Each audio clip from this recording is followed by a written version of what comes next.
South Asia के अंदर geopolitical race में एक नया मोड़ आया है क्योंकि पाकिस्तान ने चाइना से J-35 fifth generation aircraft acquire करने का फैसला लिया है और यह एक्विजिशन आपको अगले 2 सालों में होता हुआ दिख जाएगा। इस एक्विजिशन से जो साउथ एशिया में बैलेंस ऑफ पावर है वो आपको वापस चेंज होता हुआ दिखेगा, आर्म्स रेस और ज्यादा तेज होती हुई दिखेगी और इंडिया का जो फिफ्थ जनरेशन प्रोग्राम है जिसे हम एडवांस्ड मीडियम कॉम्बैक्ट एयरक्राफ्ट बोलते हैं या एडवांस्ड मल्टी कॉम्बैट एयरक्राफ्ट बोलते हैं, उस प्रोग्राम को थोड़ा सा फास्टन अप करने की जरूरत है। यह प्रोग्राम HAL और DRDO द्वारा चलाया जा रहा है, that is Hindustan aeronauticals limited.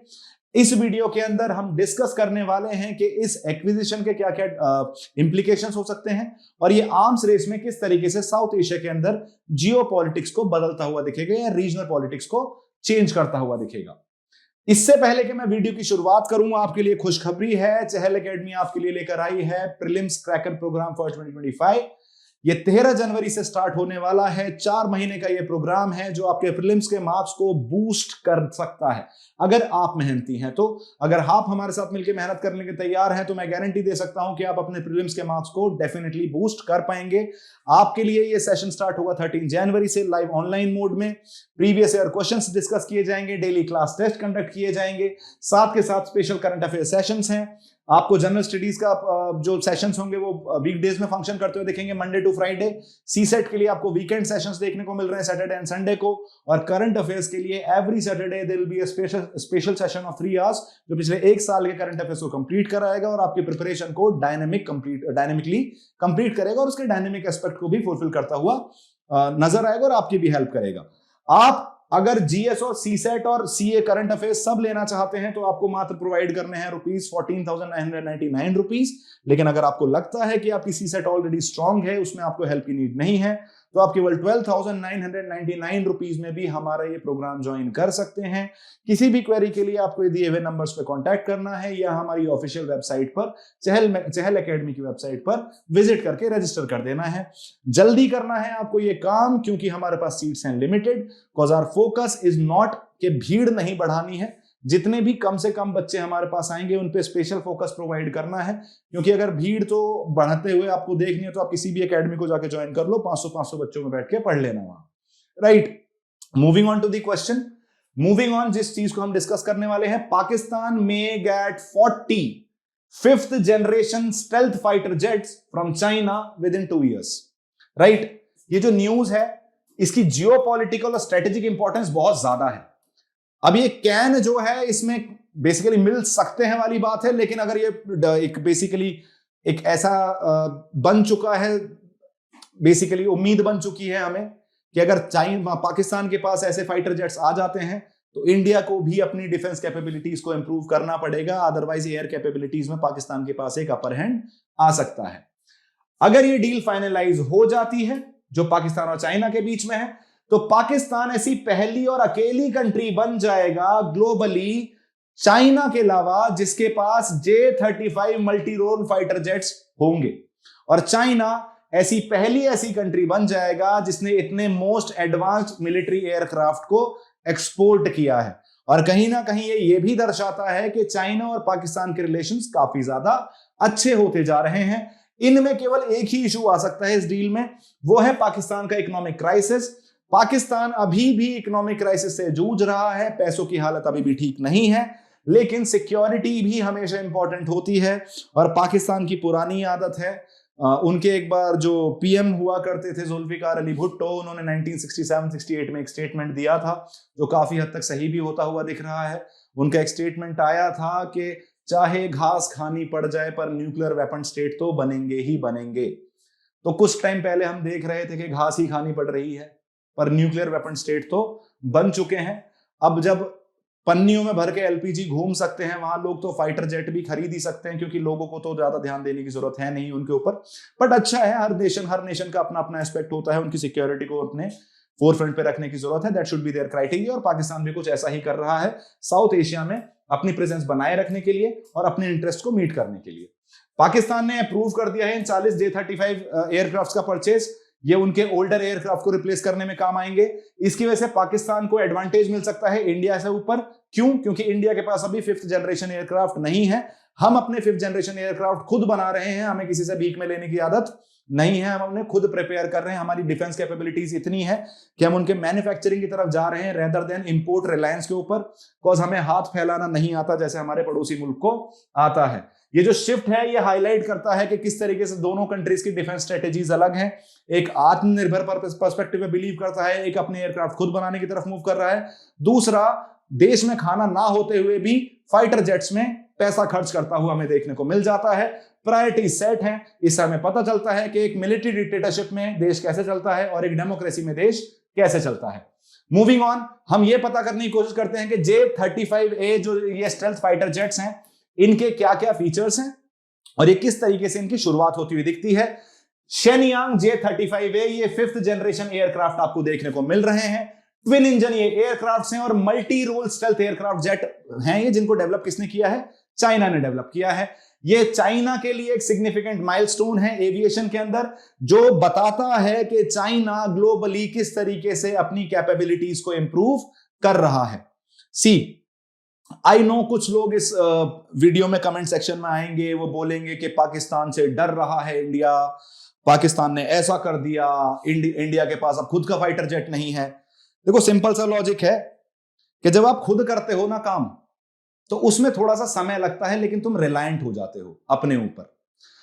अब पाकिस्तान की खुद की कुछ अचीवमेंट नहीं है, वो हमेशा किस पे रिलाई कर रहा है? चाइना पे रिलाई कर रहा है।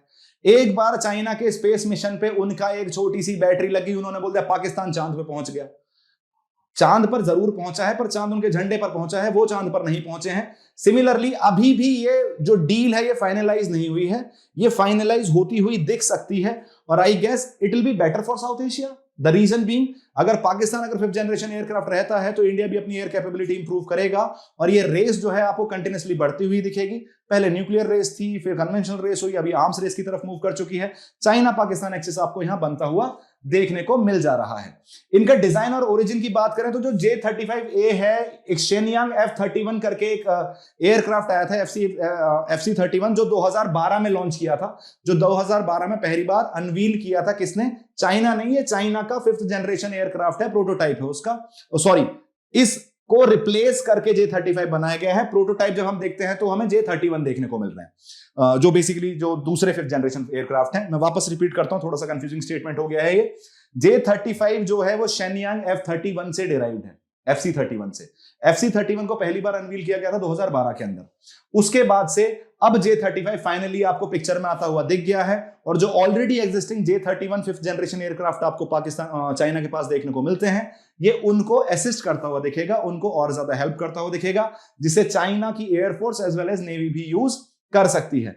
Role in China military, J-35 आपको J-20 को कॉम्प्लीमेंट करता हुआ दिख रहा है। साथ के साथ चाइना का 5th जनरेशन स्टेल्थ एयरक्राफ्ट है ये। इसकी सुपीरियरिटी जो है स्ट्राइक मिशंस को लेके वो भी काफी ज्यादा है, प्रिसीजन भी ज्यादा इसका ज्यादा है, ऑपरेशनल रेंज भी ज्यादा है और पेलोड कैपेसिटी भी ज्यादा है। तो मैं ऑलरेडी वापस रिपीट करता हूं, J-35 रिफाइंड वर्जन है J-31 का, J-20 को कॉम्प्लीमेंट करेगा।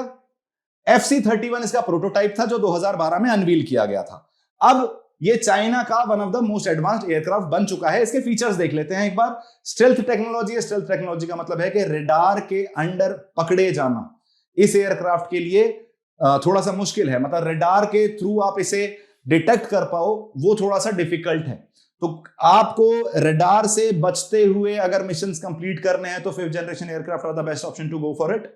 और कहीं ना कहीं अब इससे यह भी पता चलता है कि जो भी देश चाइना को अपना एडवर्सरी मानता है, फॉर एग्जांपल इंडिया, हमें भी सिक्योरिटी इश्यूज हैं चाइना से, तो हमें अपनी एयर डिफेंस कैपेबिलिटीज इंप्रूव करने की जरूरत पड़ने वाली है। हमें अपनी एयर डिफेंस कैपेबिलिटीज और ज्यादा इंप्रूव करनी पड़ेगी। ट्विन इंजन डिजाइन है।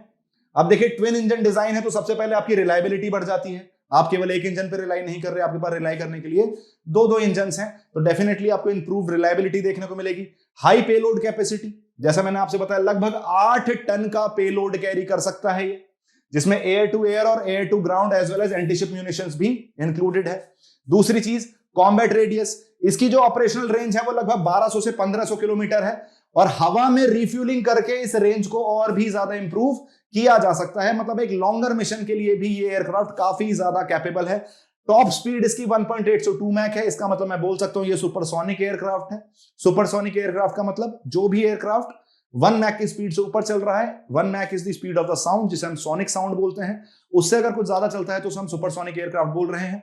Internal weapon base stealth missions के लिए इसके पास इंटरनल कैरिएज भी है, जो जहां ये मिसाइल्स और बॉम्ब कैरी कर सकता है, other than the payload. Payload तो कैरी कर ही रहा है 8 टन का, उसके अलावा भी मिसाइल्स और बॉम्ब कैरी कर सकता है। तो काफी ज्यादा कैपेबल एयरक्राफ्ट है, one of the most advanced aircraft है दुनिया के अंदर। पाकिस्तान के लिए सिग्निफिकेंस क्या है? देखिए, पाकिस्तान के लिए सिग्निफिकेंस ये है कि पाकिस्तान अपनी एयर सुपीरियोरिटी को एनहेंस कर पाएगा। पाकिस्तान की जो एयर कैपेबिलिटीज हैं वो आपको इंप्रूव होती हुई दिखेंगी। और देखिए, पाकिस्तान के लिए साउथ एशिया में रेलेवेंट बना रहना उसकी एग्जिस्टेंस के लिए जरूरी है, इसलिए उसे अपनी एयर कैपेबिलिटीज को कंटिन्यूअसली इंप्रूव करना पड़ेगा। पाकिस्तान को यह भी ध्यान रखना जरूरी है कि इंडिया और पाकिस्तान का जो रिलेशन है साउथ एशिया में, जो डोमिनेंस के लिए दोनों लड़ रहे हैं, जो दोनों ही एक दूसरे को अपना एडवर्सरी मानते हैं और दोनों एक दूसरे के एडवर्सरी है भी, जिस तरीके के रिलेशन हमें देखने को मिलते हैं। लेकिन हमें यह मेक श्योर करना होगा कि चाइना पाकिस्तान को टूल की तरह यूज ना करके पाकिस्तान खुद अपनी प्रेजेंस बनाए साउथ एशिया के अंदर, जो उसको इंटरेस्ट में हो, rather then in the interest of China. तो पाकिस्तान की कैपेबिलिटी इंप्रूव होती हुई दिखेगी आपको एयर के अंदर, एयर सुपीरियोरिटी आपको आती हुई दिखेगी। साथ के साथ स्ट्राइक मिशंस बेटर हो सकते हैं उसके, ग्राउंड अटैक में भी उसकी कैपेबिलिटी इंप्रूव होती हुई दिखेगी। और पिछले कुछ समय से जो इंडिया की एयर डोमिनेंस आपको बढ़ती हुई दिख रही थी, चाहे वो S-400 एयर डिफेंस मिसाइल्स के थ्रू थी, चाहे वो राफेल के एक्विजिशन के थ्रू थी, आपने इतने सारे फ्रांस से राफेल खरीदे हैं। इवेंचुअली राफेल के बाद ही हमें ये समझ में आया कि rather than relying on other countries, we need to keep it real and we need to keep it in our own country. हमें अपनी मैन्युफैक्चरिंग कैपेबिलिटीज को इंप्रूव करने की जरूरत है। इसलिए वो जो एडवांस मल्टी कॉम्बैट एयरक्राफ्ट जो मिशन आपको देखने को मिल रहा है, वो एक इंडिजिनस मिशन होने वाला है, हिंदुस्तान एरोनॉटिकल लिमिटेड का होने वाला है। कन्वेंशनल डिफरेंस को स्ट्रेंथन करता हुआ दिखेगा। पाकिस्तान की जो एयर डिफेंस कैपेबिलिटीज हैं वो भी आपको इंप्रूव होती हुई दिखेंगी, और एक मेजर डिफरेंस क्रिएट कर पाएगा पाकिस्तान अपने अगेंस्ट इन दिस रीजन, जिससे सामने वाले जो एक्टर है, कोई भी जो एडवर्सरी होगा, उसे दो बार सोचना पड़ेगा, बिकॉज इतने एडवांस्ड एयरक्राफ्ट होने के बाद आपके पास एयर सुपीरियोरिटी सर्टेनली रहने वाली है। पावर इक्वेशन जो है इंडियन एयरफोर्स के साथ, वो थोड़ी सी बैलेंस होती हुई दिखेगी, क्योंकि इंडियन एयरफोर्स थोड़ा सा आपको अपर हैंड लेती हुई मिल रही थी because of past few acquisitions, जो हमने चीजें खरीदी हैं, जो चीजें हमने ली हैं, उसकी वजह से एयर सुपीरियोरिटी थोड़ी सी इंडिया की ज्यादा थी। अब वो वापस से बैलेंस होती हुई दिखेगी, specially in the regions like Kashmir. Sino India military ties आपको और ज्यादा इंप्रूव होते हुए देखेंगे। मतलब पाकिस्तान और चाइना के जो मिलिट्री टाइज हैं, डिफेंस टाइज हैं, वो आपको और इंप्रूव होते हुए देख सकते हैं। इसका एक दूसरा एंगल देखने का यह है, ट्रेडिशनली पाकिस्तान वेस्टर्न लाइड रहा है, मतलब यूएस और वेस्टर्न कंट्रीज आपको पाकिस्तान को आर्म सप्लाई करती हुई दिखती थी, लेकिन पाकिस्तान ने अपना स्टैंड चेंज किया है। आज वो किसकी तरफ मूव कर चुका है? चाइना की तरफ मूव कर चुका है। जैसे हमें बोलते हैं ना कि बेसिकली अब उसे कहीं ना कहीं बैलेंस करने की जरूरत पड़ेगी। यूएस और चाइना दोनों के साथ डिफेंस सप्लायर बनना, ये थोड़ा सा पाकिस्तान के लिए नया है, क्योंकि अभी तक पूरी तरीके से वेस्टर्न पर्सपेक्टिव पे रिलाई करता था। तो अब ये देखना है किस तरीके से पाकिस्तान के टाइज जो हैं वेस्टर्न डिफेंस सप्लायर के साथ, वो वीक पड़ते हैं या फिर वो उन्हें सस्टेन कर पाता है, एक बैलेंस रख पाता है। और बैलेंस करना कोई डिफिकल्ट नहीं है। इंडिया भी ऐसा ही है कि वो रशिया से भी सामान खरीद रहा है, वो यूएस से भी खरीद रहा है, वो इजराइल से भी खरीद रहा है, बट आपको वो रिलेशंस बैलेंस करने पड़ेंगे। और ऐसा नहीं है कि वीक ही हो जाएंगे रिलेशंस वेस्टर्न सप्लायर्स के साथ। Pakistan can still maintain good relations with western suppliers, but उसे बस ये मेक श्योर करना पड़ेगा वो किसी भी तरीके से ऐसा ना लगे वेस्टर्न वर्ल्ड को कि वो चाइना के एस्पेक्ट को फुलफिल कर रहा है। मतलब पाकिस्तान खुद थ्रेट नहीं दिखना चाहिए वेस्टर्न वर्ल्ड को। तो डेफिनेटली वेस्टर्न सप्लायर्स के साथ भी कंटिन्यू किया जा सकता है, लेकिन डेफिनेटली ये एक चैलेंज रहने वाला है आगे। जियोपॉलिटिकल शिफ्ट देखने को मिलेगा, स्ट्रेटेजिक पार्टनरशिप आपको इंप्रूव होती हुई दिख रही है चाइना पाकिस्तान के बीच में। पाकिस्तान का जो रिलायंस है, जो पाकिस्तान की डिपेंडेंस है चाइना के ऊपर, वो आपको और ज्यादा बढ़ती हुई दिखेगी, जिसकी वजह से शायद वेस्टर्न मिलिट्री सपोर्ट उसकी तरफ थोड़ा सा कम होता हुआ दिखे। इंडिया के मिलिट्री मॉडर्नाइजेशन को काउंटर करने में ये एक्विजिशन हेल्प करने वाला है। इंडिया के जो मॉडर्नाइजेशन एफर्ट्स हैं, स्पेशली जो हमने एडवांस प्लेटफॉर्म्स जो बेसिकली हमने एक्वायर किए हैं, चाहे वो राफेल हो जाए या फिर जो हम AMC का डेवलपमेंट कर रहे हैं, उसको काउंटर करने में पाकिस्तान काफी हद तक सक्षम रह पाएगा अगर इन एयरक्राफ्ट्स को एक्वायर कर पाता है। तो मिलिट्री स्ट्रेटेजीज ऑल्टर होती हुई दिखेंगी। थोड़ा सा रीजनल पर्सपेक्टिव से आपको कंपटीशन और ज्यादा बढ़ता हुआ दिखेगा। डिफेंस कैपेबिलिटीज में थोड़े से डिफरेंस आते हुए दिखेंगे, जो एनवायरमेंट है वो और ज्यादा कॉम्पिटिटिव होता हुआ दिखेगा। इकोनॉमिक एंड ऑपरेशनल चैलेंजेस, ये बहुत बड़ा इशू है पाकिस्तान के साथ फिलहाल के लिए, क्योंकि आपको पता है पाकिस्तान बेल आउट क्लॉज पे चल रहा है, वहां एक इकोनॉमिक क्राइसिस आया था, और उस इकोनॉमिक क्राइसिस का रीजन सिंपल सा ये है कि आप जब एक मिलिट्री डिक्टेटरशिप में जीते हो, रह रहे हो, तो आपके यहाँ इलेक्टेड लीडर्स को उतनी ज्यादा इंपॉर्टेंस नहीं मिलती। इसी वजह से बोला जाता है कि पाकिस्तान में पिछले 70-75 साल में आज तक एक भी प्राइम मिनिस्टर अपने 5 साल कंप्लीट नहीं कर पाया है, क्योंकि जब तक आप इलेक्टेड गवर्नमेंट नहीं लेके आओगे तब तक वो लोगों के वेलफेयर के बारे में नहीं सोचेंगे। एक मिलिट्री वाला इंसान हमेशा मिलिट्री पर्सपेक्टिव से ही सोचेगा, वो वेलफेयर पर्सपेक्टिव से नहीं सोच सकता। तो शायद देखो, मैं ये नहीं कह रहा कि ये जो एक्विजिशन है ये जरूरी नहीं है, सिक्योरिटी की अपनी एक अलग इंपॉर्टेंस है, लेकिन लोगों का वेलफेयरिज्म भी अपना खुद का एक अलग इंपॉर्टेंस है, लॉ एंड ऑर्डर सिचुएशन एक अलग इंपॉर्टेंस है, इकोनॉमिक इन्वेस्टमेंट आना देश के अंदर वो एक अलग इंपॉर्टेंस है। और ये सारी चीजें आइसोलेशन में काम नहीं करती हैं, सारी चीजें एक साथ काम करती हैं। लेकिन अभी इस एक्विजिशन के लिए काफी ज्यादा फाइनेंशियल कमिटमेंट देना पड़ेगा पाकिस्तान को, जिससे वो प्रोक्योर कर सके, इनको इंटीग्रेट कर सके अपने डिफेंस इक्विपमेंट्स के साथ, और इनकी मेंटेनेंस का जो खर्चा है उसको भी उठा सके। तो एक फाइनेंशियल बर्डन डेफिनेटली पाकिस्तान के ऊपर रहने वाला है। अब पाकिस्तान के पास ये चूज करना है कि वो किस तरीके से अपनी सिक्योरिटी और वेलफेयर को हैंड इन हैंड लेके चल सके। ऐसा नहीं हो सकता कि आप केवल सिक्योरिटी पे फोकस करो और वेलफेयरिज्म पे फोकस ना करो, दोनों को आपको साथ में लेके चलना पड़ेगा। वहां के यूथ के लिए, एम्प्लॉयमेंट जनरेशन के लिए आपको इन्वेस्टमेंट भी क्रिएट करना पड़ेगा, इकोनॉमिक स्टेबिलिटी भी लानी पड़ेगी, पॉलिटिकल स्टेबिलिटी भी लानी पड़ेगी, जहां जो पाकिस्तान में आपको थोड़ा सा इस टाइम पे मिसिंग दिखती है। पाकिस्तान को अपने इंफ्रास्ट्रक्चर में इन्वेस्ट करना पड़ेगा, ट्रेनिंग और ऑपरेशनल रेडीनेस में भी बेसिकली पैसा खर्च करना पड़ेगा जब ये एयरक्राफ्ट वो एक्वायर करेंगे। तो थोड़ा सा खर्चा बढ़ता हुआ दिख सकता है पाकिस्तान को, और ऑलरेडी इकोनॉमी उनकी थोड़ी सी ज्यादा अच्छी फंक्शन करती हुई नहीं दिखती है। अगर इंडिया के लिए इंप्लीकेशंस देखे जाएं, स्ट्रेटेजिक एंड सिक्योरिटी इंप्लीकेशन सबसे पहले हमें देखने को मिल रहे हैं कि एयर पावर बैलेंस आपको शिफ्ट होता हुआ दिख सकता है। पाकिस्तान का J-35 स्टेल्थ फाइटर जो है वो इंडिया की एयर कैपेबिलिटी को सर्टेन रीजन्स में चैलेंज कर सकता है। दूसरी चीज, LOC और सेंसिटिव बॉर्डर एरियाज जो हैं वहां इंडिया को थोड़ा सा और सतर्क रहने की जरूरत है, थोड़ा सा और प्रिपेयर्ड रहने की जरूरत है। टू फ्रंट सिनेरियोज से थोड़ा सा खतरा बढ़ता हुआ दिख सकता है इंडिया के ऊपर, क्योंकि चाइना और पाकिस्तान डिफेंस टाइज जो है वो और ज्यादा इंप्रूव हो रहे हैं, जिसकी वजह से कोऑर्डिनेटेड मिलिट्री एक्शन देखने को मिल सकता है from both China and Pakistan, साथ में मिलकर इंडिया को टारगेट कर सकते हैं। उस टू फ्रंट वॉर के लिए भी इंडिया को तैयार रहने की जरूरत है। खैर, जिसको ऐसा लगता है, ऐसा हो सकता है वो जियोपॉलिटिक्स नहीं पढ़ी है उसने, फिर भी एक ऑप्शन है तो मान लेते हैं, ये भी हो सकता है। Technological and military challenges, temporary capability gap आएगा, मतलब बेसिकली हमारे लिए है पाकिस्तान J-35 जेट्स जो है वो 2026 तक डिप्लॉय करने की बात कर रहा है, मतलब अगले 2 साल के अंदर वो J-35 एक्वायर करेगा और 2026 तक उन्हें बेसिकली डिप्लॉय कर देगा in the Indian oceanic region. लेकिन इंडिया का जो AMCA प्रोग्राम है उसके ऑपरेशनल होने के चांसेस हैं विद इन नेक्स्ट डिकेड, मतलब हम मान के चल रहे हैं 2030-2032 तक हमारा AMCA प्रोग्राम कंप्लीट होगा और हमारे पास 5th जनरेशन एयरक्राफ्ट आएंगे। तो थोड़ा सा हमें एक बेसिकली लैग देखने को मिल रहा है, थोड़ा सा पीछे चल रहे हैं हम पाकिस्तान से। उसका ओनली रीजन है क्योंकि हम उसे खरीद नहीं रहे, हम क्या करने की कोशिश कर रहे हैं, खुद बनाने की कोशिश कर रहे हैं। काउंटर स्टेल्थ मेजर्स लेने की जरूरत पड़ेगी हमें, कहीं ना कहीं जब आपको पता है कि वो एक स्टेल्थ एयरक्राफ्ट है जिसे रेडार से डिटेक्ट करना डिफिकल्ट है, तो हमें अपनी एयर डिफेंस कैपेबिलिटीज को भी इंप्रूव करना पड़ेगा जिससे इन थ्रेट्स को काउंटर किया जा सके। बजट स्ट्रेन हमें देखने को मिलेगा जब ऑफ कोर्स अब उनके पास 5th जनरेशन एयरक्राफ्ट आ चुका है, तो आर्म्स रेस का यही गेम है। अगर उनके पास आ गया तो इवेंचुअली हमें भी क्या करना पड़ेगा, सेम लेवल के एयरक्राफ्ट अपने पास लाना पड़ेगा। उसकी वजह से आपको कहीं ना कहीं इन्वेस्टमेंट करना पड़ेगा और बजट के ऊपर आपको स्ट्रेनिंग आती हुई दिखेगी। जो इंडिजिनस डेवलपमेंट है, जो प्रोक्योरमेंट है, उसमें थोड़ा सा पैसा खर्च होता हुआ दिखेगा और शायद उसकी जरूरत अब थोड़ी सी ज्यादा पड़े और थोड़ी सी और जल्दी पड़े।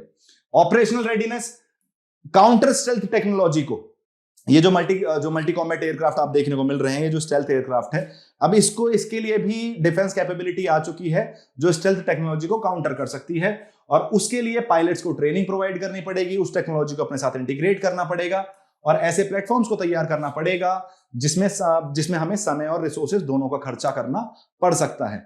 चाइना का ग्रोइंग इन्फ्लुएंस, आपको एक जियोपॉलिटिकल इंप्लीकेशन भी देखने को मिल रहा है इसका। चाइना के इंक्रीजिंग डोमिनेंस साउथ एशिया के अंदर बाय यूजिंग पाकिस्तान। चाइना अपना साउथ एशिया के अंदर कंटिन्यूस प्रेजेंस बनाने में लगा हुआ है, उसमें पाकिस्तान को एज अ टूल यूज कर रहा है, और पाकिस्तान हमेशा पावर ब्रोकर की तरह ही देखने को मिला है। पहले यूएस उसे टूल की तरह यूज करके गया, फिर चाइना ने उसे बहुत थोड़े टाइम तक टूल की तरह यूज किया, अब वापस चाइना उसे टूल की तरह यूज कर रहा है। हमारे यहाँ बोला जाता है भिखारी को मिल गई भीख, जितनी मिल गई उतनी ठीक, तो बेगर्स आर नॉट चूजर्स। और हमारा पड़ोसी बेस्ट एग्जांपल है उसका, जिसकी पार्लियामेंट की बिल्डिंग लीज पे, जिसकी एम्बेसी लीज पे, लेकिन एयरक्राफ्ट कैरियर खरीद रहे हैं, एयरक्राफ्ट खरीदेंगे वो भी 5th जनरेशन, चाहे प्यासे भूखे मर जाएं। चाइना's growing influence, China Pakistan axis आपको इंप्रूव होता हुआ दिखता है, और ज्यादा स्ट्रेटेजिक आपको उनके बीच में पार्टनरशिप होती हुई दिखती है। इंडिया की स्ट्रेटेजिक पार्टनरशिप है, अपने इंडिया जो है, अब देखो एक इससे एक एस्पेक्ट ये भी निकलता हुआ दिखता है, जब चाइना पाकिस्तान आपको क्लोज आते हुए दिखेंगे ना, तो कहीं ना कहीं आपको इंडिया और यूएस की डिफेंस पार्टनरशिप, इंडिया और रशिया की defence partnership, India France, India Israel, इस लेवल पे डिफेंस पार्टनरशिप आपको और ज्यादा क्लोज होती हुई दिखेगी। और हमेशा ऐसा बोला जाता है कि it's not us versus me versus you, it's always us versus them.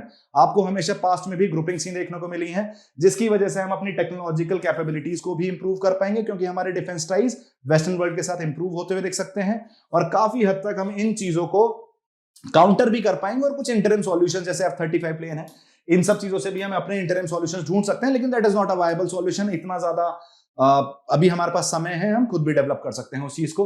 अब जरा बात कर लेते हैं, ये जो हम जिस प्रोजेक्ट की बात कर रहे हैं, एडवांस मीडियम कॉम्बैट एयरक्राफ्ट जो प्रोजेक्ट चल रहा है HAL का, ये इंडिया का flagship indigenous 5th generation stealth fighter jet programme है। मतलब इस प्रोग्राम के अंदर हम अपना खुद का 5th जनरेशन फाइटर जेट बना रहे हैं, जिससे इंडियन एयरफोर्स की कैपेबिलिटीज को बेहतर बनाया जा सकेगा, और साथ में डिफेंस एक्विजिशन के अंदर आपको सेल्फ रिलायंट बनता हुआ दिखेगा भारत। की फीचर्स क्या है, ये 5th जनरेशन स्टेल्थ एयरक्राफ्ट है। अगेन रडार से आपको इसका डिटेक्शन नहीं होता हुआ दिखेगा। एडवांस्ड एवियोनिक्स है, आपको इलेक्ट्रॉनिक वॉरफेयर सिस्टम, रडार्स और सेंसर्स इसके अंदर देखने को मिलेंगे। ये भी मल्टी कॉम्बैट एयरक्राफ्ट है, मल्टीपल रोल्स ये प्ले कर सकता है। एयर सुपीरियरिटी इसके पास रहेगी, स्ट्राइक प्रिसीजन इसके पास रहेगा, ग्राउंड मिशंस में भी आपको सपोर्ट करेगा। इसमें भी आपको एडवांस इंजन्स देखने को मिलेंगे, जो आपको बेटर फ्यूल एफिशिएंसी, थ्रस्ट और स्पीड प्रोवाइड करने वाले हैं। और रियल टाइम डेटा शेयरिंग का पर्सपेक्टिव इसमें रहेगा, जो आपकी इसकी कैपेबिलिटीज को, इसके प्रिसीजन को और इसकी फंक्शनिंग को और ज्यादा बेहतर बना सकता है। इंडिया को आगे क्या करना चाहिए? इंडिया को अपना जो AMCA जो प्रोग्राम है उसे थोड़ा सा फास्ट ट्रैक करने की जरूरत है।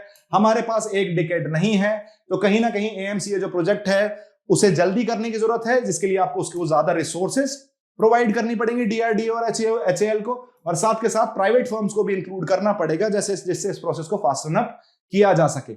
इंटरिम फास्टर एक्विजिशन, जब तक AMCA नहीं बनता है तब तक आप F-35 जैसे एयरक्राफ्ट को खरीद सकते हैं, जो इस डिफरेंस को कवर अप करने में इंडिया की हेल्प कर सकता है। एयर डिफेंस कैपेबिलिटीज को हमें इंप्रूव करना पड़ेगा, जैसे मैंने पहले भी बोला आपसे, और रीजनल और ग्लोबल अलायंसेस को हमें बढ़ाना पड़ेगा। हमें ऐसे पार्टनर्स ढूंढने पड़ेंगे जिनके साथ हम डिफेंटाइज कर सकें और अपने पर्सपेक्टिव्स को इंप्रूव कर सके, अपनी एयर डिफेंस कैपेबिलिटी को, अपनी एयर सुपीरियरिटी को सस्टेन कर सकें।